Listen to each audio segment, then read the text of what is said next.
नमस्कार, BBC sky news मराठीमध्ये आपले स्वागत आहे। आज आपण दौंड तालुक्यातील वरवंडीतील श्री गोपीनाथ नगर येथे आलेलो आहोत।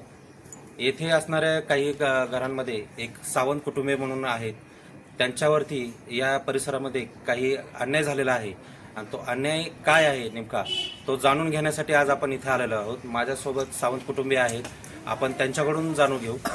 आपलं नाव? माझं नाव शंकर सावंत। काय नेमकं झालेलं आहे? म्हणजे असं झालंय, आम्ही ज्यावेळेस त्यांनी JCB आणला ते बाबा माने म्हणून आहे, बाबा माने आणि गोपीनाथ माने यांनी आमचा रस्ता अडवला गेला, काय न बोलता न भांडणं तर न करता। आणि ते झाल्यानंतर परत ते डोंबळ्यांनी बी इकडून बी रस्ता अडवला आमचा। आज किती वर्ष झाली तुम्ही आज जवळजवळ 3.5 वर्ष होत आले।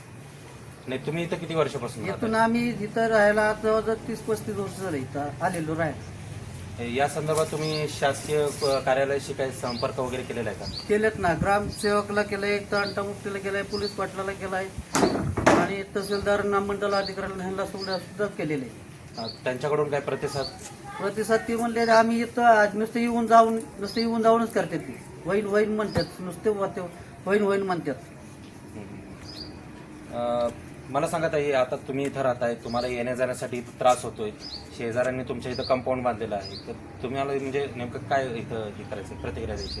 मला फक्त एवढंच म्हणायचंय, आमचे शेजार पाजारांशी काही वाद नाहीये किंवा काही भांडण नाही, तंडण नाही। आम्ही प्रेमाने सांगतो त्यांना आणि व्यवस्थित सांगतो की आम्हाला फक्त रस्ता यायला जायला पाहिजे। आता हे जर आम्ही बोललं, जर त्यांनी जर आमचा व्हिडिओ जर बघितला तर आमच्याशी वाद धरणार, वाईटपणा करणार। पण मला एवढं सगळ्यांना सांगायचे शेजार पाजारांना की तुमचा माझा काही वाद नाही, आमच्या घरच्यांची काही वाद नाही, फक्त आम्हाला रस्ता द्या। आमचं भांडण रस्त्याची, तुमच्याशी आमचं भांडण नाहीये, फक्त मला एवढंच बोलायचं, बाकी मला काही म्हणायचं नाहीये। सावंत कुटुंबीय हे आर्थिकदृष्ट्या थोडेसे अक्षम आहेत, त्यांचा उदरनिर्वाहाचा साधन असं फारसं फिक्स नाहीये आणि शेजारी कंपाऊंड बांधल्यामुळे त्यांना येण्या जाण्याचा जो रस्ता आहे तो रस्ताच पूर्णपणे बंद झालेला आहे। त्यामुळे त्यांना कुठल्याही प्रकारचं वाहन असेल किंवा येण्या जाण्याला सुद्धा खूप त्रास होत आहे आणि त्या संदर्भात त्यांनी आपली कैफियत इथं मांडलेली आहे। मला सांगा, अजून तुम्हाला म्हणजे काय अपेक्षित आहे? आम्हाला फक्त काय अपेक्षा आहे, फक्त रस्ता मिळण्याची बाबत। आम्हाला कुणाला तंटा करायचं नाही, कुणाचं भांडण करायचं नाही, कुणाचं तंटा करायचं नाही।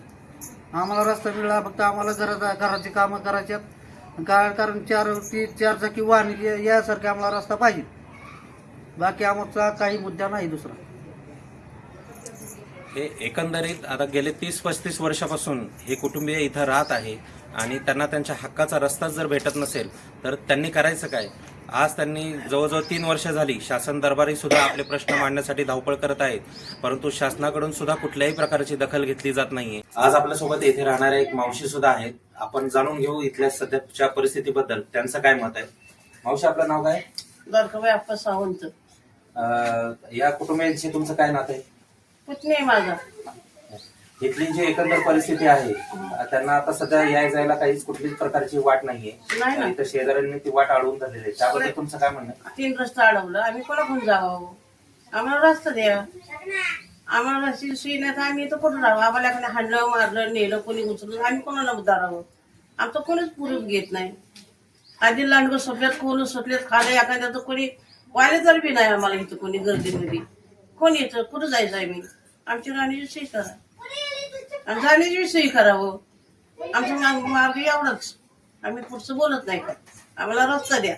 जर काय बोलायला गेलो तर आमच्या अंगावर जाऊन येतात आणि हागुरदुगुर करतात। परत मी पडतो इथं एकटा आणि बारका भाऊ असतो पुण्याला, त्याच्यामुळे आम्हाला माझं एक तर काय चालत नाही एकट्यामुळं। सगळ्यांनी कुंडी केल्यामुळे माझं एकट्याचं काय चालत नाही आणि बोलायला गेलं ती सगळी वाटरची धावून पडते रागाव, सगळीच वाटरच नाव घ्यायचं शेजार पाजारी। म्हणजे तुम्ही तुमच्या हक्काच्या रस्त्यासाठी जेव्हा बोलायला जातात त्यावेळेस तुम्हाला धमकी सुद्धा देण्याचे प्रकार झालेले आहेत। म्हणजे आपण पाहिलं असेल एकंदरीत या परिस्थिती, म्हणजे कुटुंब कुठल्या परिस्थितीतून जात आहे।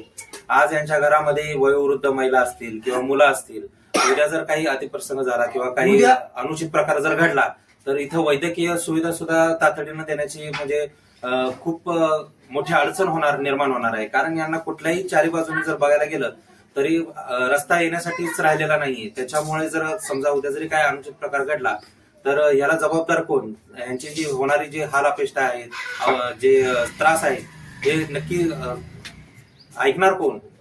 याबद्दल आता खरंच शासनाने तातडीने लक्ष दिलं पाहिजे. आमचं कोणी मनात घ्यायचं बी नाही. आमची हानमार खात्याला एकटा पुतणी आहे माझा, आई नाही बाप नाही, त्याला ती एकटा असतं. मी येऊन जाऊन कावा तरी येते बघायला द्याकाला. ह्याला कोण बघा द्याचा माझ्याशिवर जाणी म्हटलं. म्हणजे एकंदरीत त्यांना ज्यावेळेस आपल्या हक्काचा रस्ता जे मागायला जातात त्यावेळेस त्यांना धमक्या देण्यासाठी म्हणजे किंवा त्रास देण्यासाठी सुद्धा त्यांना त्रास दिला जातो किंवा धमकी दिली जाते. आम्हाला बी वाटतं शासनाने सुद्धा या प्रकरणाची खूप गंभीर दखल घ्यावी आणि त्यांना त्वरित त्यांच्या हक्काचा रस्ता मिळवून द्यावा. बीबीसी स्काय न्यूज मराठीच्या माध्यमातून मी आवाहन करतो की तहसीलदार असेल किंवा तलाठी असतील किंवा इथले ग्रामसभा पंचायत सदस्य किंवा जे तंटामुक्ती अध्यक्ष आहेत ते असतील, यांनी या कुटुंबाला न्याय मिळवून द्यावा आणि त्यांच्या घरासाठी येण्या जाण्याचा जो रस्ता आहे तो मोकळा करून देण्यात यावा. बीबीसी स्काय न्यूज मराठीसाठी मिलिंद शेंडगे, दौंड.